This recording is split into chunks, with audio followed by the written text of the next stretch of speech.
maravillosa e inigualable, Marta Sanz. ¡Qué gusto! Antes de su ponencia me vais a tener que permitir presentarla debidamente. Marta Sanz Pastor es una de las voces más afianzadas y reconocidas del panorama literario español actual. Es novelista, poeta y ensayista.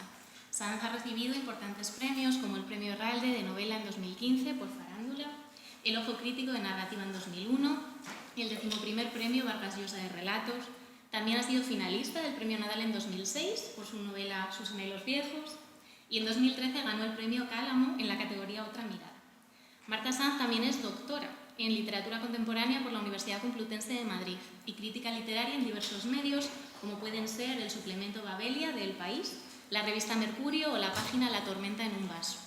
Ha ejercido la docencia en la Universidad Antonio de Nebrija de Madrid y ha dirigido la revista literaria Ni hablar. Como pueden ver, Marta Sanz lo sabe hacer todo y todo lo que hace lo lleva a cabo de forma inigualable. Su prolífica producción literaria, con más de una veintena de novelas, ensayos y poemarios, es prueba absoluta de su enorme capacidad para narrar. Su ímpetu poético y su manera de escribir desde y sobre lo humano son indiscutible testimonio de su deseo por narrar reivindicando. Hoy tenemos la inmensísima suerte de contar con sus palabras. Sin más dilación, os dejo con lectura de una obra en marcha, Vivir mientras se escribe y viceversa, por Marta Sanz. Muchísimas gracias. Voy a tener que venir mucho más a Salamanca para que me presenten con palabras tan, no sé si tan justas, pero desde luego tan cariñosas. Muchísimas gracias, Paula, que además me acaba de recordar que no es la primera vez que coincidimos en un ámbito académico, aunque la vez anterior fue en un espacio virtual, porque creo que estábamos en pandemia, me temo, ¿eh? Y yo estuve haciendo un curso con la Universidad Menéndez Pelayo que ella me ha recordado, yo me había olvidado ya completamente, sobre literatura y locura, que es algo que a mí me pega mucho, os tengo que decir. Hoy quiero compartir con vosotras y con vosotros un texto que me pega todavía más, ahora os comentaré por qué, pero antes pues eso, quiero agradecer, como ya he dicho, a Paula, también a Miriam, que ha sido cariñosísima conmigo y amable y lo ha hecho todo súper fácil. O sea, una cosa... Yo que viajo mucho, te lo digo de verdad, Miriam, ha sido un gustazo, ¿eh? Ponernos en tus manos. Entonces, yo doy muchas charlas, tenéis cantidad de ponencias mías colgadas por las redes, gesticulando, diciendo las cosas que yo creo sobre la literatura y sobre la vida y las relaciones de la literatura y la vida. Supongo que me repito mucho porque no puedo cambiar de visión literaria de un día para otro, porque las anécdotas son las anécdotas. Entonces pensé que lo más genuino en este momento que yo podía compartir aquí con vosotros es lo que voy a publicar próximamente. O sea, un texto inédito, que además es un texto inédito que tiene carácter autobiográfico, se publicará seguramente en septiembre, y es un texto inédito en el que yo hablo de lo que no conté en un libro autobiográfico anterior que se titulaba La lección de anatomía. Porque curiosamente todo lo que yo no conté en la lección de anatomía tiene que ver con mi experiencia como escritora. Como si me diera vergüenza hablar desde esa experiencia como escritora, porque eso automáticamente parece que te convierte en alguien vanidoso. Entonces resulta que es que luego yo reparé en que eso no solamente no te convierte en alguien vanidoso, sino que al fin y al cabo yo voy a hablar de mi trabajo, ¿eh? Y voy a hablar de mi experiencia y voy a hablar de lo que más me importa. Entonces lo que os voy a leer es el arranque de ese libro. Concretamente os voy a leer 2 capítulos, lo digo para que os arméis de cierta paciencia, tampoco mucha, ¿eh? El primero se titula El padre Carras. No sé si por generación os acordaréis de quién es el padre Carras, pero el padre Carras, si a mí no me falla la memoria, que me falla continuamente, es el exorcista del exorcista. ¿Os suena el exorcista? O sea, el que echa las cosas a la pobre Regan mientras le da la cabeza vueltas y vomita sin parar. Entonces el primero se titula el padre Carras y el segundo texto se titula precisamente Lo que no conté. Entonces, para llevar a cabo este desnudo me voy a desnudar previamente y nada, y luego si nos queda tiempo, pues naturalmente me podéis preguntar lo que queráis, podéis comentar lo que queráis. Llevo muchas noches, incluso una larga temporada, reparando en que cada vez que pienso en algo, estoy pensando en lo mismo. El pensamiento se fuerza, pero también sucede. El pensamiento se produce y decir que fluye me parece un alarde de pretenciosa facilidad. ¡Qué mierda va a fluir el pensamiento! Ojalá. El pensamiento se va quedando pegado a la carótida y al nervio óptico como el colesterol a las arterias. Hace bola y trombo. El pensamiento me atraviesa la cabeza con tácticas terroristas y entonces lo sorprendo, lo atrapo, lo pillo en falta. Mi pensamiento está construyendo hipótesis y recordando acontecimientos indignos de mí. Pero es más fuerte que yo. Carezco de la energía suficiente para detenerlo.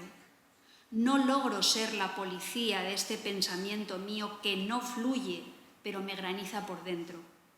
No logro congelarlo en una imagen y romperlo con el picahielos de Sharon Stone. No es una proyección cinematográfica, no es un torrente, ni un liquidillo que puede absorberse con algodón hidrófilo. Ese pensamiento obsesivo, digámoslo de una vez, actúa como el espesante o la sustancia pegajosa que algunos insectos segregan para comerse a otros insectos. Petróleo en el que me quedo atrapada, arena movediza. Este libro es una cuerda para salir de ese engrudo. He usado otras veces los libros para salir de todo tipo de compuestos asquerosos.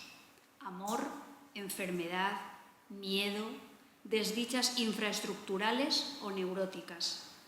Pero reconozco que hoy el empeño es más indigno que de costumbre y la paradoja se redobla entre los palillos del tambor porque el pensamiento del que quiero exorcizarme, como si la rumiación fuese demonio, es el que me condena a volver a los libros una y otra vez.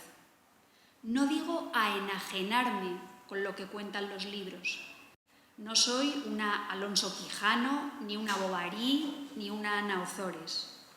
Tampoco pienso en la diferencia entre narradores protagonistas y narradores testigos, autobiografía y autoficción, primeras y terceras personas del verbo, la paz mundial. Pienso en editoriales y agasajos, en cuentas pendientes, en listas de la compra, en omisiones y aterradoras presencias. Pienso como una profesional que compite en la carrera de los 100 metros vallas con las uñas ultralargas, magnífica Gail Devers, o como una futbolista de primera división que corre el riesgo de bajar a segunda o a tercera regional. Porque ni sus rodillas ni su melena son lo que eran, y la edad nos difumina. Y el fútbol femenino también dejará de estar de moda, porque el feminismo y sus bellas licantropías no se abordan desde una perspectiva infraestructural. Me pregunto si la palabra infraestructural cabe en un texto literario, pero en este momento no me importa, o lo justifico en el necesario ensanchamiento de un léxico artístico heteropatriarcal y esclerotizado. Estoy hablando completamente en serio. Con las palabras heteropatriarcal y esclerotizado me pasa lo mismo que con la palabra infraestructural, y no voy a caer en ese bucle. Con este libro me quiero salvar de los textos de los libros y de la escasez de papel que se filtra en la pertinencia de un estilo sílfide frente a un estilo selvático.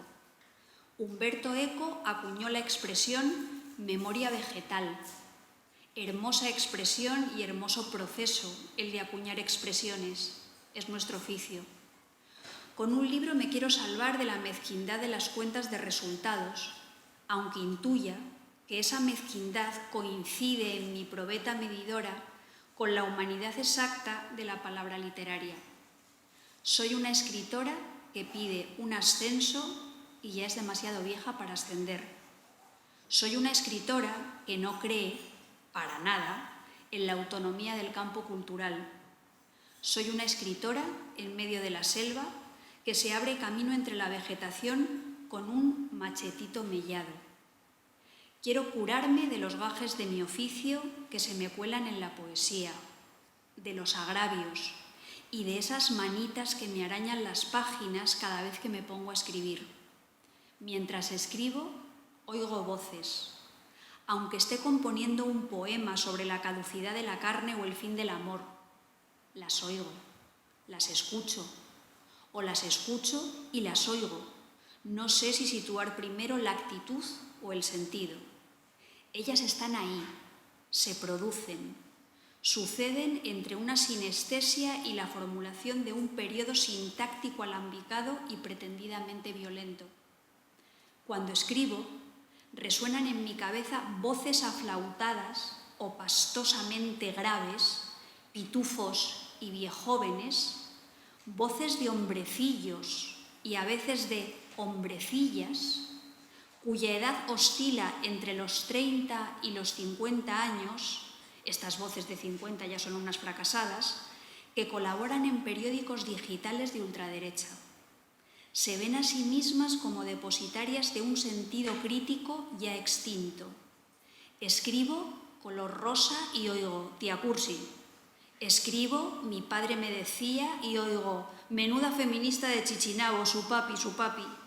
Escribo hijos de mala madre y oigo esta vieja ordinaria ha perdido los papeles. Me pican y me anticipo sus manifestaciones. Me pongo la venda antes de que me hagan daño. No me muerdo la lengua, me dan miedo, pero me echo lejía por dentro y las voces desaparecen arrasadas como microbios recocidos por el desinfectante. Proliferan y reviven. Son ácaros plantígrados que parecen hipopótamos, peluches, astronautas. Me excedo con mis prácticas de medicina preventiva intentando paliar la versión de las voces en estilo directo. Claman con distintos timbres: inepta, intraducible, vieja, verbosa, velluda, impía, cínica, enchufada, roja, malagradecida, llorona, pesada, engreída, chula, pejiguera, graciosilla, fea. Fea, siempre fea, con lo que a mí me duele ese insulto. Las voces que agigantan la parte reptiliana de mi cerebro en tránsito hacia la desconexión me apartan del ejercicio sacralizado de una literatura al margen de la industria editorial y los modelos de negocio y las lentas conspiraciones que nunca son tan graves. Tengo dudas respecto a la levedad de las conspiraciones y cuando me represento al Papa de las letras mundiales veo a un agente con nombre de actor de comedia musical o al dueño de Amazon. Sin embargo, no es posible separar el tocino de la velocidad ni el mercado de la retórica. Nuestra ingenuidad no puede alcanzar estos límites malsanos y es preciso descubrirle al mundo esta gran verdad entre otras grandes verdades que nos llenan la boca como si estuviéramos comiendo una patata gigante mientras pronunciamos una humilde charla, aparentemente, frente o contra o hacia un auditorio ávido de bondad y de belleza, libre de impuestos. Feria de Frankfurt 2022. Salones cereza y turquesa. Estilo directo. Nunca debemos renunciar a la búsqueda de la verdad. Los libros nos hacen mejores personas. La literatura está vinculada a la construcción de la conciencia crítica y de la democracia. Democracia, democracia, democracia. Escribo un libro para salvarme de los libros y sus repliegues laterales, sus turbulencias y su moho, su copyright, para recuperar una pureza que solo me haga pensar en que Confucio es el padre de la confusión y enunciar grandes palabras que trascienden lo local para transformarse en asunto humano, demasiado humano, que importa en China y en Alemania y en Wyoming du Point.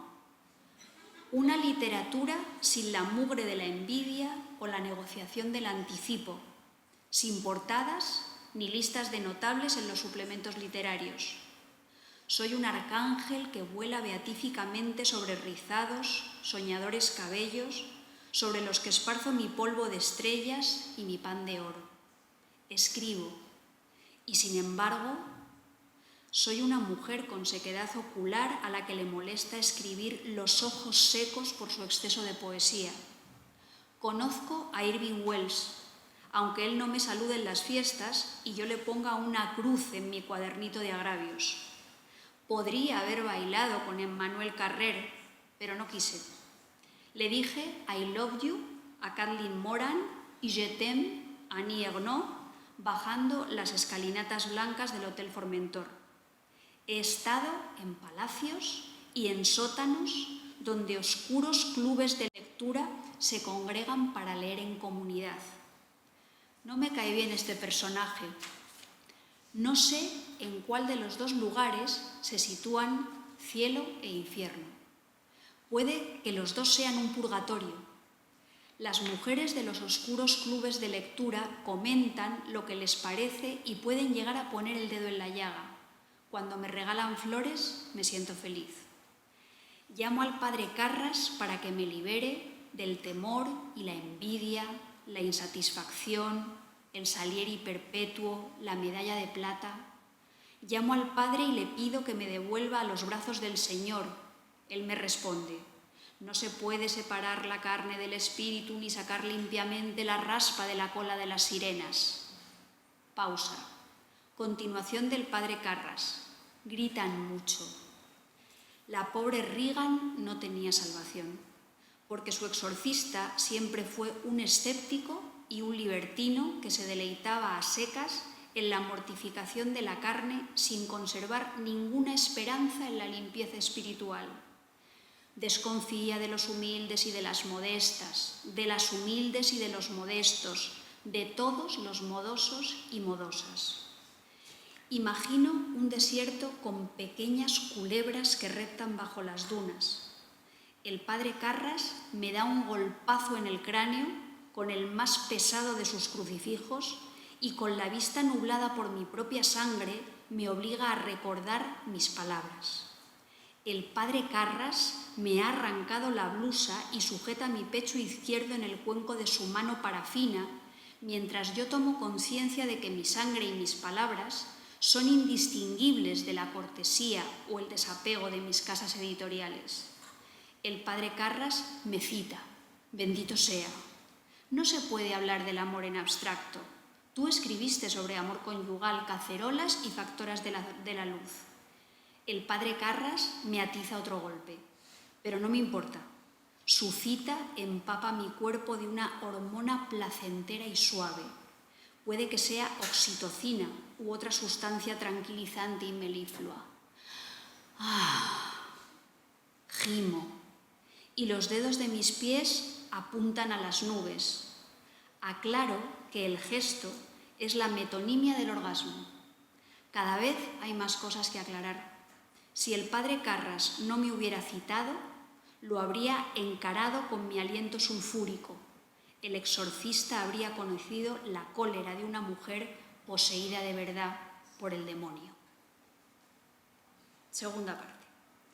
Lo que no conté. Cuando escribí la lección de anatomía, huí sistemáticamente de las partes de mi vida y de mi cuerpo que se relacionaban con mi condición de escritora. Solo dije que mi madre, con la sensorialidad y la brutalidad del lenguaje poético, me narró su parto, enseñándome que los relatos no son inocuos. Nunca quise parir una criatura, pero aprendí a narrar. Mencioné mi paso por la Escuela de Letras de Madrid solo para sugerir la volatilidad de ciertas amistades eternas. Utilicé una de mis enumeraciones: nunca me dejan jugar y me obligan a sentirme quincallera, buhonera y trotaconventos, para hacer la cuenta de todo lo que no quise ser de niña. Y me llevo una. Sin embargo, insistí en mis trabajos docentes y en todo lo que me acercaba a una realidad que no era ni artística ni literaria. El prejuicio de lo común como malla que contiene la hernia. Escribí un libro sobre mí en el que escamoteé una de las facetas más importantes de mi vida. En él se traslucía una promiscua relación con el lenguaje, pero se evitaban sistemáticamente las escenas que me hubiesen acercado al género culpable de la autobiografía de escritora. Me daba miedo el expresivo chismorreo literario.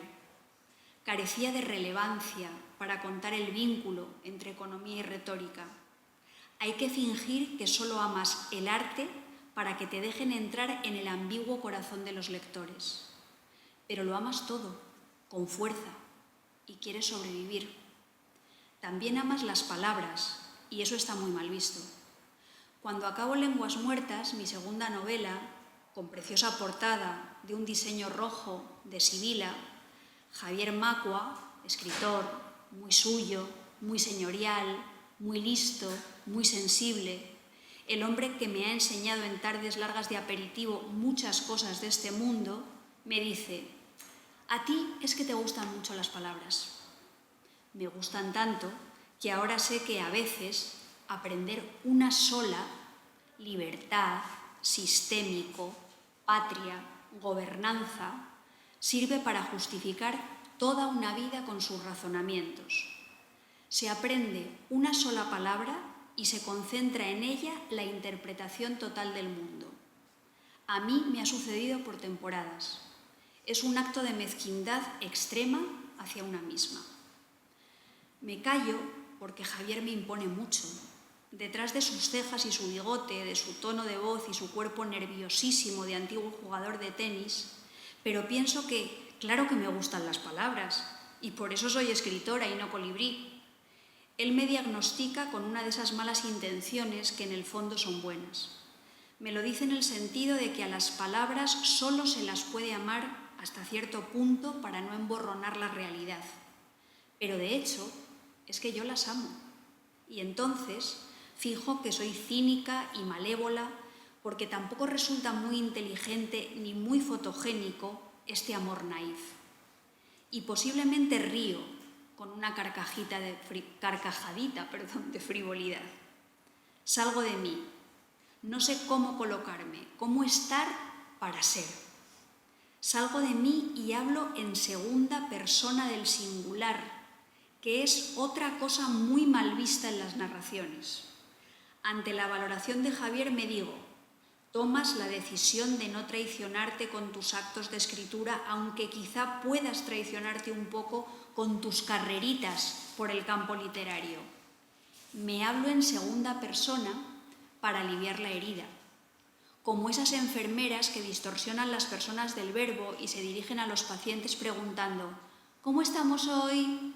Primer aprendizaje del mientras tanto se escribe. La literatura consiste en la distorsión y el desplazamiento de las personas del verbo. Cuando escribí la lección de anatomía, me daba vergüenza ser escritora. Me daba vergüenza ser escritora y decirlo, contarlo. No estaba bien visto escribir un libro declarando que una era escritora desde que nació porque desde que nací me puse a mirar de manera torcida. Se mira con estrabismo, a veces sin querer y a veces forzando la bizquera, temiendo que una corriente de aire te deje para siempre así, bizca. Yo tentaba la suerte abriendo la puerta y la ventana, colocándome en medio, mientras con los ojos me miraba la punta de la nariz. Ese era mi sentido del peligro, correr el riesgo de la malformación para certificar que las supersticiones corporales eran verdad. Quítate de ahí, no hagas el tonto. A los 56 se supone que ya no veo muy bien de cerca. Sin embargo, la optimetrista me explicó que mi ojo derecho se había especializado en mirar de lejos y el izquierdo en mirar de cerca. Este detalle oftalmológico, esta especialización cerebral, puede entenderse como metáfora literaria. Mi cuerpo, como los cuerpos de las recogedoras de fresas o los de las neurólogas, se ha ido ahormando a mi oficio. No lo he podido remediar. Puede que el dolor de espalda y el ojo seco, la ansiedad, mis bellezas y malformaciones nazcan de esa forma de mirar, vivir y ganarme los panes y los peces ricos en mercurio. Un ojo mira de cerca y otro de lejos. Ni polifema ni éboli, ni monócula ni tuerta, pero a ratos sí muy mareada. También quiero que se observe que he comparado el oficio de escribir con un trabajo agrícola y con otro científico, para intentar que todos se perciban como igual de útiles, importantes y cualificados. Soy una mujer penetrada hasta el fondo por la corrección política y jamás podría perdonarme ni las cegueras ni el elitismo. No sé por qué a menudo, en el respeto a los demás, me siento como una auténtica mierda. Nacemos y luego, si caemos en el lugar adecuado del mundo, tenemos el privilegio de aprender, seguir formándonos para cumplir con lo inevitable en sus distintos grados: anotación, aforismo, epifanía, escritura, construcciones, artefactos, injertos, amputaciones, grafomanía, diarismo, hadas. Enumeraciones para ver y no caer en la vanidad más vanidosa de todas. Inteligencia. Dame el nombre exacto de las cosas. Las sacerdotisas con plumas de canario, enmascaradas con picos de ave, organizamos un ritual lingüísticamente endemoniado y confuso. Acumulamos materiales para aproximarnos al sentido de la cosa. Abrimos la puerta a quien lee para no expulsarlo del texto con tal cantidad de precisión. Con fin de plata, escribió Federico García Lorca. Precisión. Con fin de plata cerrado al porvenir. Escalpelo. Escritura funeraria. He dicho. Y punto. Inteligencia se escribe con J. Soy un dios gramatical que hago el nudo y cierro la conversación. Me llamo Juan Ramón. Jiménez con J, colonizadora de todas las Gs colocadas delante de E y de I. Primero escribo para descubrir, por el placer y la música, la alegría de las cosas. Más tarde, por exhibicionismo atlético, consciencia de unas aptitudes.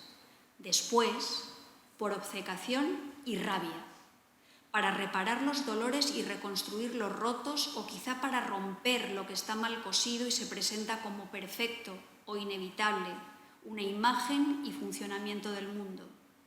Luego escribo por todo lo que me une con quienes están al otro lado. Por último, se produce una superposición de todos los porqués. Las edades se solapan en esta única edad y las razones se concentran en una frase o un párrafo, nunca en una sola palabra. La proporción de los componentes, el placer, la rabia, la percepción de lo que hay más allá de una misma, puede variar la textura del compuesto. Cuando escribí la lección de anatomía, yo tenía vergüenza de contar que a los 4 años escribía poemas y a los 12 autoedité mi primer libro. En realidad, manufacturé mi primer libro porque lo escribí, lo ilustré, lo cosí. Tenía lejanas intuiciones sobre los oficios librescos, tal vez porque ya sopesaba la importancia de la materia prima y la fuerza de trabajo. Mi abuelo y su olor a grasa de motor. Las manos de mi madre que amasaban bíceps y cuádriceps de señoras de alto copete o de niñas que entonces no tenían capacidades especiales, sino que eran subnormales por fuera, aunque por dentro fueran listísimas, como Juli, en su chabola embarrada de entrevías. Las primeras palabras de mi volumen autoeditado fueron las siguientes. Se cerró el círculo de hadas acercándose dispersas a algunas sombras nocturnas. A los 12 años yo era una escritora latinoamericana no de las de ahora, sino de las opacadas por el peso glandular y las criadillas mágicas de los autores del boom, que corren por mis venas igual que Nabokov, invaden mi occipucio y disfruto del cosquilleo que produce en mi rabadilla la presencia de don Luis de Góngora y Argote. Desde esa contractura, la posición ortopédica entre lo que me cura y me daña, escribo yo y muchas otras. El lugar es interesante. Sin embargo, mi idiosincrasia de escritora latinoamericana, libérrima, musical y profundamente jodida, con el tiempo, se fue degradando por culpa de lecturas centroeuropeas, del casticismo, de la literatura testimonial y de la poesía como arma cargada de futuro. Ahora, casi vieja, entiendo que relacionaba la fantasía y el misterio con la santa hostia literaria y con la belleza específica de la palabra dispersas. Ahora, enfangada en la denuncia y consciente de que en las hadas no hay nada de inocente, quiero volver a las consonantes líquidas y a los esdrújulos. Farándula, clavícula. Quizá incluso quiera dar otro significado a las consonantes líquidas, las vocales tónicas y las alas aleves del leve abanico para colocarlas en el país de la corrosión. Las consonantes líquidas son ácido sulfúrico y la literatura se aprende también desde el oído. Cuando reclamo mi derecho al juego floral, me sale el resentimiento y el precio de las patatas. Fui engendrada en un piso interior del barrio de Chamberí. Esa falta de luz y esa simultánea solera urbanística marcan para siempre. Me cuentan en casa que nos fuimos de allí para que no nos comieran las chinches. En la lección de anatomía sobrevaloré una infancia de juegos literarios y letrados. No la fingí, pero me avergoncé de lo estrictamente libresco. No conté que había escrito muy pronto una novela de internado suizo titulada El pensionado y que leía con mi amiga Juani novelas de Agatha Christie y de Enid Blyton. Hacíamos hipótesis a través de las portadas y jugábamos a lo que leíamos. Siempre queríamos ser Jorge, la virilizada niña de los 5. Todo lo admirable, incluso lo irreverente, era masculino. Pero no conté nada de esto en la lección de anatomía, ni hablé de mi gusto por la vivisección del estilo de Azorín en el comentario de texto. Quizá la palabra más adecuada frente a vivisección sería autopsia. O a lo mejor los textos de Azorín no estaban tan muertos, o mi obligación como escritora es dudar todo el rato respecto a qué palabra sería más conveniente escribir. Sin duda, mi preferencia azoriniana me habría desprestigiado frente a mis contemporáneos más afines a Zuloaga, a la Parquedad y a los granos de pus que Bukowski se apretaba delante del espejo. La senda del perdedor, con su título Sutil, era la autobiografía de moda. También estaban de moda los finales con los que el editor Gordon Lish remataba los cuentos de Carver. Se leía a Carver como si fuera Chekhov. Mientras tanto, yo lamentaba mucho que alguien le hubiese torcido el cuello al cisne de Rubén Darío. Echaba de menos a Rubén Darío y el malditismo de guardarropía de las sonatas de Valle Inclán. Escribiendo de guardarropía me curo en salud. Nunca aprendí a tocar un instrumento musical. Probé con muchos. Flauta travesera, oboe, piano.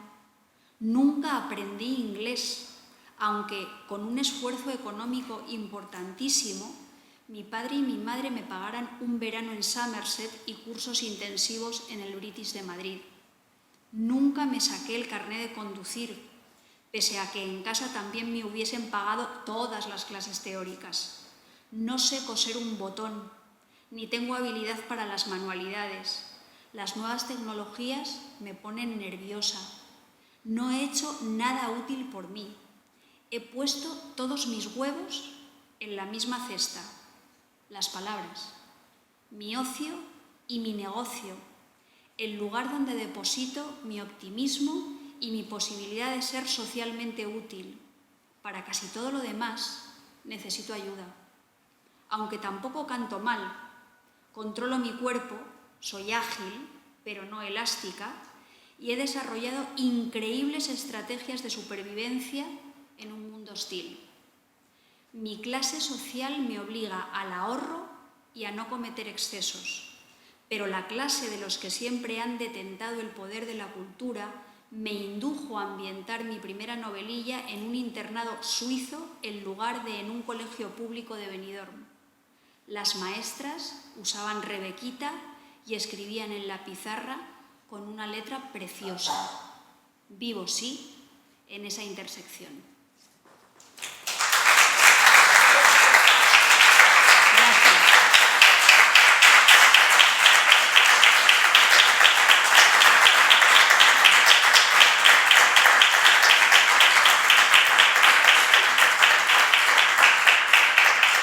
Pues sois los primeros y las primeras en oír esto. O sea que... Estupendo. Muchísimas gracias, Marta. A ti, Paula. Creo que tenemos unos minutos para preguntas. Sí. Si alguien tiene alguna pregunta o un comentario que quiera compartir, tenéis una oportunidad única. Yo os lo cuento todo, ¿eh? De lo que he dicho e incluso de lo que no he dicho también.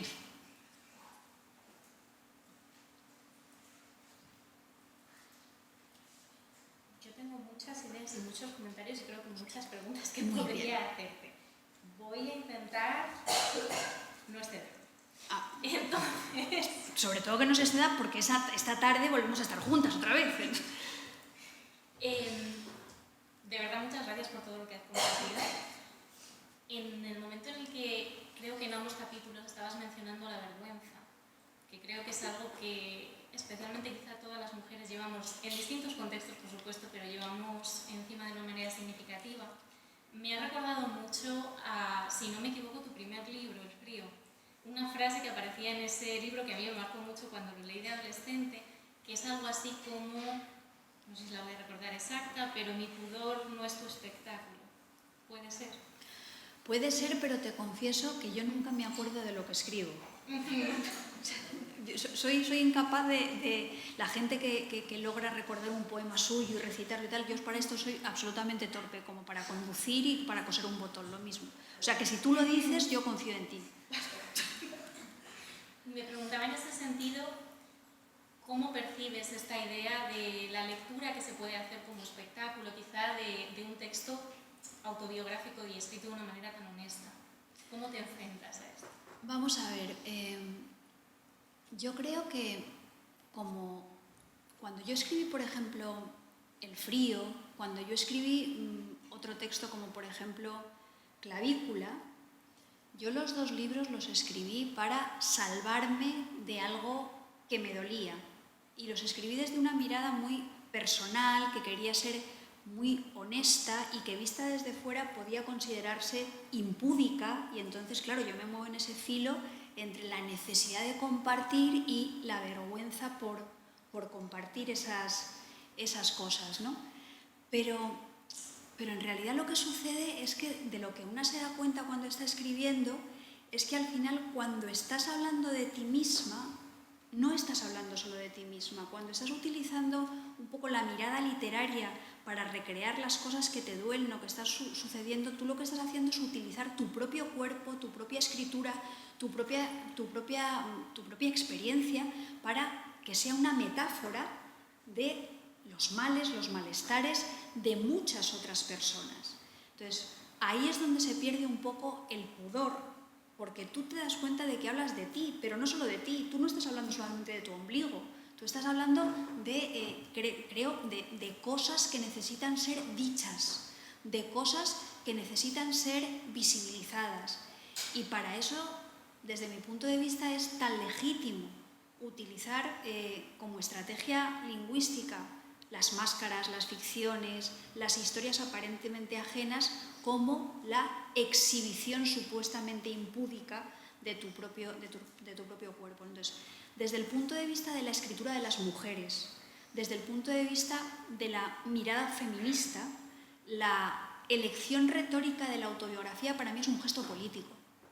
Es un gesto político porque es un gesto visibilizador, porque es un gesto que lo que pretende en un momento determinado es conciliar eso que decía Adrienne Rich, que era el lenguaje del opresor, es decir, lo que os comentaba aquí de Nabokov, que anda por mi rabadilla, y don Luis de Góngora de Argote. Yo puedo ser consciente de en qué sentido esos discursos me dañan, pero tampoco puedo renunciar a ellos, porque son parte de mí, o sea, porque, como decía Adrienne Rich, los necesito para hablarte. El canon lo metabolizamos hasta tal punto que nos quedamos faltas de lenguaje si no sabemos sacar, cierto aprovechamiento, cierto rendimiento de él. Entonces, por una parte está eso, pero por otra parte está la necesidad de intentar buscar otras palabras que hagan visible otra mirada que está por detrás de otros cuerpos sometidos a la violencia económica, a la violencia cultural, a la violencia discursiva, a la violencia sociológica durante décadas y décadas y décadas. Entonces, ¿es eso impúdico? Bueno, pues es impúdico seguramente, teniendo en cuenta lo que es el lenguaje del canon, pero también es necesario. Y entonces creo que siempre estamos moviéndonos en eso, en ese hilo de funambulismo entre la vanidad, la soberbia, el riesgo a que te tilden de cualquier cosa, sobre todo si eres chica, esto sigo, bueno, yo decir ya que soy chica, sobre todo si eres chica, y luego también la generosidad que hay detrás de todo eso. El riesgo de exposición que hay detrás de todo eso, que a veces se valora y a veces no se valora. De nada, Paula. Adelante. ¿Cómo y cuándo sabes que algo que has escrito merece la pena ser leído? Él ha preguntado que cómo sé cuándo algo que he escrito merece la pena ser leído. Es una pregunta dificilísima esa. Porque... Quería saber cuál es el proceso que pasas para, una vez has escrito algo, tienes un borrador, ¿cuándo sabes que está listo para mostrárselo a alguien más? Pregunta dificilísima, insisto, porque no sabría, o sea, quiero decir, no hay un punto exacto de maduración. No es como cuando tú coges un melocotón dices esto ya está listo, y no sucede siempre de la misma manera. Yo lo que sé es que es lo que más me cuesta. O sea, por ejemplo, a mí pensar qué quiero contar, más o menos, o qué zozobras hay en la realidad que chocan contra mi manera de entender el mundo y tal, y necesito formularme. Ese momento de reflexión previa no me cuesta. Imaginar las historias, imaginar el registro, imaginar el lenguaje, no me cuesta. Ponerme a escribir y disfrutar y sufrir del mientras tanto escribes me parece maravilloso. Pero cuando tienes ya el texto, el momento de la relectura, el momento de la revisión que te puede llevar a decir esto ya está, que para mí es muy, muy complicado porque es como si salieras de tu propio cuerpo. Salieras de tu propio cuerpo y te tienes que mirar con otros ojos. Tienes que desenfangarte del texto, tienes que salir de la maraña del discurso y ser capaz de ver desde fuera lo que no es satisfactorio o lo que está... Y no sé en qué momento exacto sucede eso, pero sé que lo hago y sé que lo tengo que hacer y sé que es lo que más me cuesta hacer, porque tener una mirada autocrítica es muy difícil. Yo soy muy consciente de que a veces no leo los textos de los demás como leo mis propios textos. Es como cuando, seguro que habéis tenido esta experiencia montones de veces, escribís en una página conciencia de la vida y habéis puesto en realidad conciencia la vida, pero como lo habéis escrito vosotros, ya incluís el de. Entonces pasa un poco eso también con los textos literarios. Entonces llega un momento en el que, más allá de ese ejercicio de desdoblamiento, necesitas también la mirada de los otros. Entonces, yo cuando entrego ya un texto a los demás para que lo lean, tengo que estar muy segura de mí misma, ¿eh? Eso también es cierto. Y ahí se lo entrego a mi marido, que siempre me lee con miedo. ¿Por qué dices esto? Dios mío, luego vas a llorar. Y normalmente tiene razón. Y se lo entrego también a mi padre, que es un lector muy crítico. Me encantaría entregárselo a mi madre, pero mi madre se niega, porque dice que ella no lee ningún texto mío que no haya sido previamente publicado. Es así de... No hay manera. Y luego ya se lo entrego a mi editora, a Silvia Sesé, que lleva siéndolo en Anagrama desde hace muchos años, con quien mantengo una conversación. A veces ella hace concesiones a lo que yo quiero escribir y a veces yo pues asumo lo que ella me dice.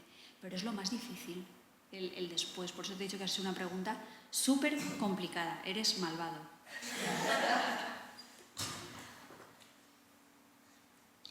¿Tenemos alguna otra pregunta en la sala? Tenemos más oportunidades esta tarde también. Y sabiendo que tu nueva novela sale... Bueno, está acabado. Muchas gracias, me ha encantado, me ha fascinado, me gusta mucho leerte, pero escucharte ha sido fascinante. Y quería preguntarte, a propósito de lo que acabas de decir, de que es necesario entender otras miradas, que la gente ayude como a nutrir también nuestro pensamiento. Me gustaría preguntarte, igual sale un poco como de tu proceso, de esta línea de proceso creativo o de lo que es tu obra. ¿Quién te inspira a ti? ¿Qué te gusta leer? Sobre todo el contexto quizás nacional ahora mismo. ¿Qué otras miradas te ayudan a ti a volcar tus propios pensamientos en tu obra o simplemente por entretenimiento? O bueno, eso, ¿a quién te gusta leer? Bueno, yo soy una lectora, muchas gracias por la pregunta. Es otra pregunta muy difícil porque es una pregunta que te compromete, además, te expone públicamente. Yo soy una lectora tremendamente ecléctica. O sea, yo leo mucho, os diría que incluso leo demasiado, porque ya no tengo capacidad como para memorizar todas las cosas. Hay veces que estoy leyendo un libro y digo, ¿qué libro estoy leyendo? Tengo que volver al título porque hay veces que ya me olvido, porque es un exceso muchas veces de cosas que se leen por obligaciones profesionales, por amistades, porque te dicen que tienes que hacer un reportaje, que hacer una crítica, que preparar una presentación. Entonces, dentro de ese aluvión, yo me siento que aprendo mucho de las nuevas escritoras jóvenes. Yo aprendo mucho de escritoras que son más jóvenes que yo. Yo, por ejemplo, creo, y aquí me voy a apuntar yo un tanto, me voy a poner una medalla de oro aquí, yo fui de las primeras lectoras en este país que hizo proselitismo de la escritura de Sara Mesa.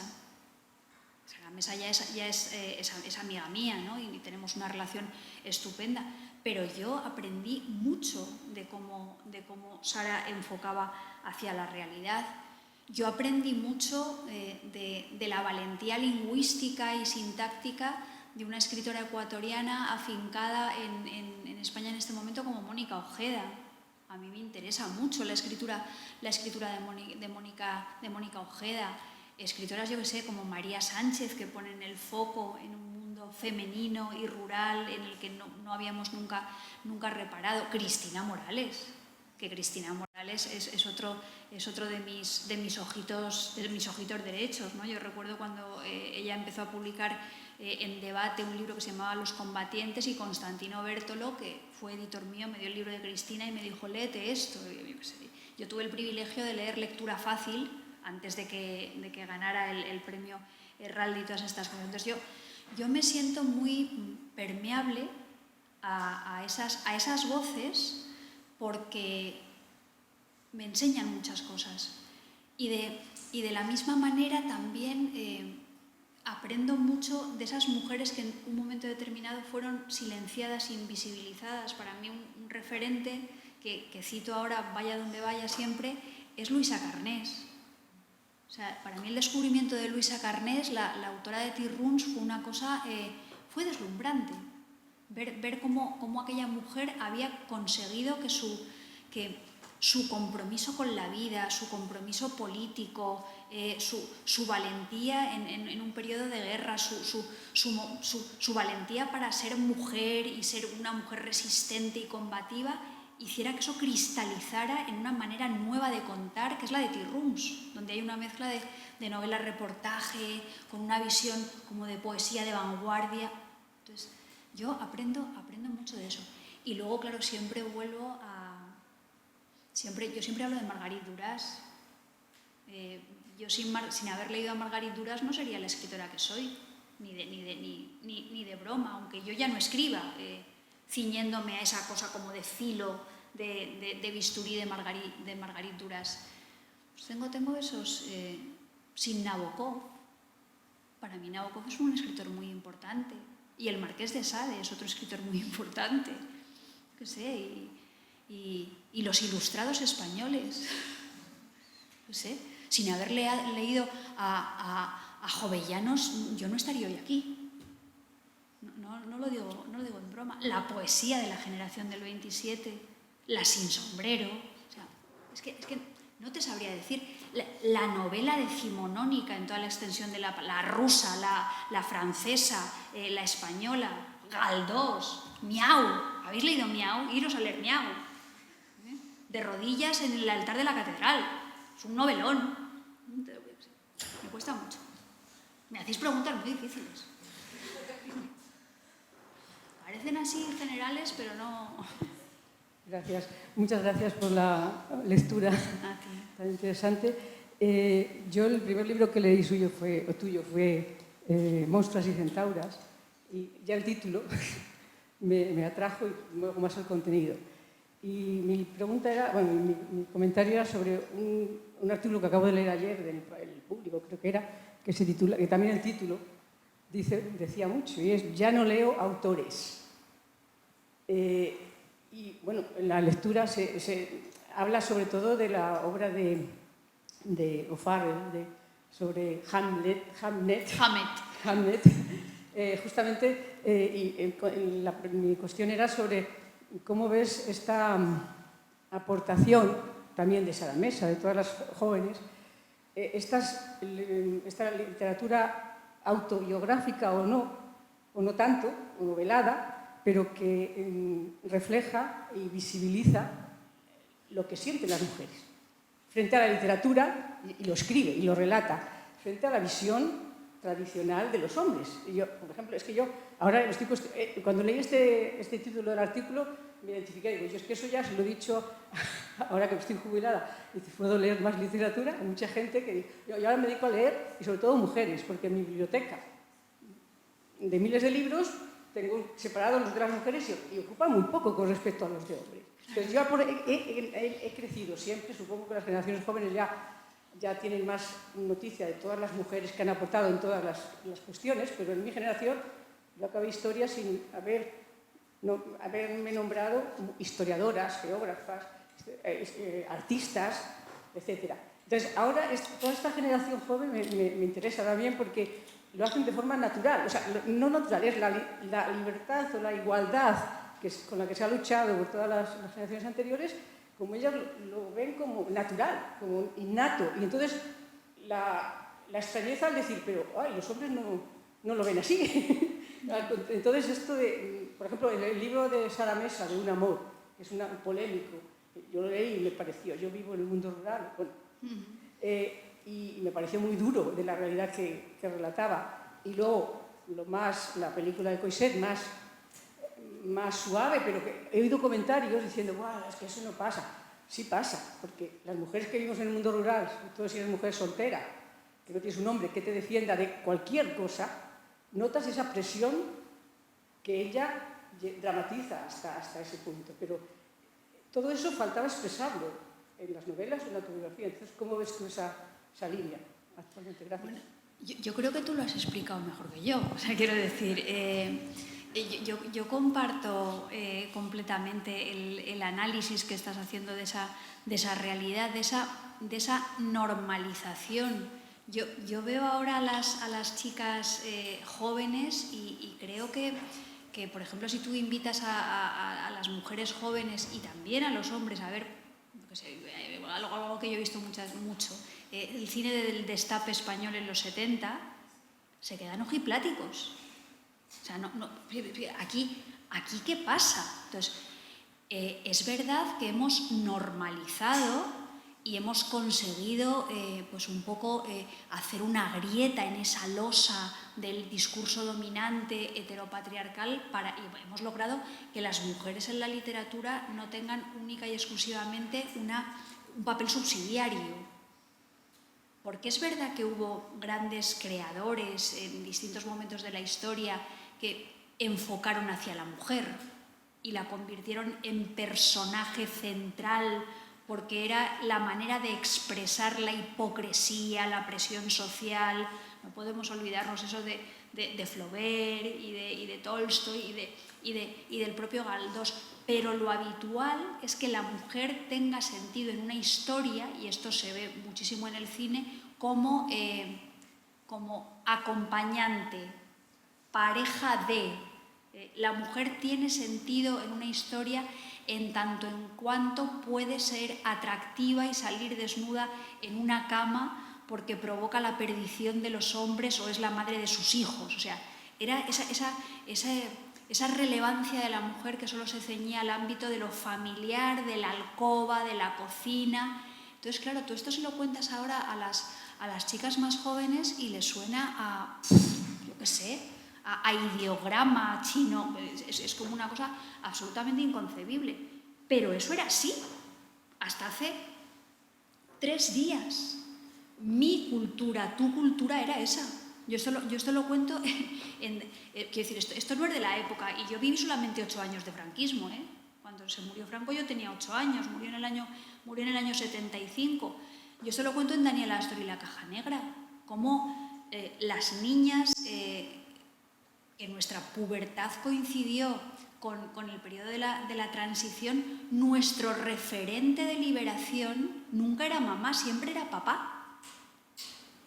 Y eso da sentido al feminismo liberal.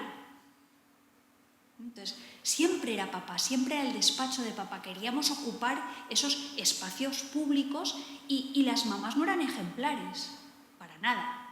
A las mamás no se las valoraba ni se las consideraba ni nada de nada. Entonces, hemos cambiado muchísimo la mirada y a eso yo creo que hemos contribuido muchísimo las escritoras nacidas en la década de los 50, en la década de los 60, en la década de los 70 y en la década de los 80. Escritoras anteriores también, ¿no? Entonces, creo que eso es una muy buena noticia. A mí cuando la gente dice, es que ahora, porque además la gente lo dice así, es que lo que pasa ahora con las tías es que está ir de moda. Y ya está bien, a ver si se pasa ya esta moda, porque es que parece que solo escribir las tías.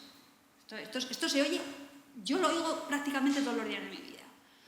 Y entonces es cuando tú te das cuenta de que en el hecho de escoger el libro de una escritora hay un gesto político que todavía es necesario y todavía es útil, porque no nos damos cuenta de que el protagonismo y la mirada heteropatriarcal ha sido siglos y siglos y siglos, y nosotros estamos inmersos en este fenómeno, ¿qué? ¿Cuántos años? ¿5? ¿10? Entonces, hombre, por favor, no me fastidies, ¿no? Y más allá de la moda, cuando la gente dice la moda, lo que...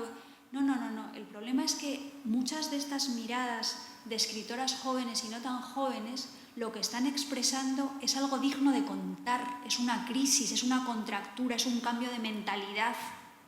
Estás hablando de cómo tu cuerpo ha asimilado algo que era para ti completamente pernicioso y ahora sales y cuentas y visibilizas, y eso pasa por un uso del lenguaje y de la propia textura literaria que es interesante.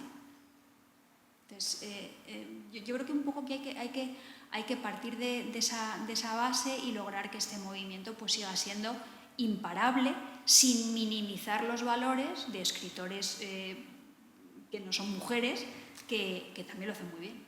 Esto tampoco también hay que recordarlo, claro. No sé por qué hay que recordarlo realmente, si siempre ya están recordados. Pero bueno, sí, es verdad que hay muy buenos escritores y muy buenos amigos y muy buenos compañeros.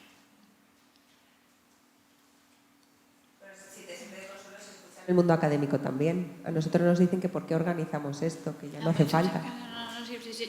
Yo sé que pasa en todas partes. Lo que pasa es que se supone que la gente de la academia y de la cultura debería ser más sensible a ciertas cosas. Y resulta que no, que hay un miedo a la pérdida de privilegios, al desplazamiento. Es como decir, mira, ya os hemos dejado un ratito. Ya está, ya os hemos dejado un ratito. Ya habéis hecho el ruido. Ahora vamos a volver a la normalidad, por favor. Vamos a volver a la normalidad de los escaparates, vamos a volver a la normalidad de las listas de los mejores libros del año y vamos a dejarnos ya de esta chorrada. Chicas, ya tranquilas. Pues no. De las locas hemos pasado a las aguafiestas. Y a las pesadas, que siempre estamos... Somos pejigueras, locas, pesadas, nos debería dar vergüenza quejarnos, teniendo en cuenta de que hay gente que pasa mal hambre en el mundo. Sí, sí, es así, sí. Pues nada, muchísimas gracias, Marta, por estar aquí, vosotras. participar en el simposio. Un aplauso muy fuerte.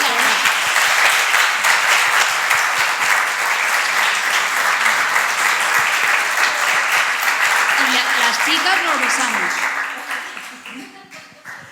Pues esta tarde continuamos. Tenemos la siguiente plenaria a las 5 y a las 7:30 estaremos en Letras Corsarias con Marta de nuevo, donde estarán disponibles sus obras, todas sus obras, porque vamos a hacer un repaso de su obra, que, bueno, a lo que nos dé tiempo, porque eres muy prolífica. Hay gente que piensa incluso que tengo muchos más años de los que tengo, porque dicen, no puede ser, pues, y esto lo cuento siempre, un chico en la Complutense me dijo que yo que era de la generación de Carmen Martín Gaite, y le dije, hombre, tampoco es eso, he escrito muchos libros, pero Carmen Martín Gaite habría sido mi abuela. Os lo digo para que no cometáis el mismo error,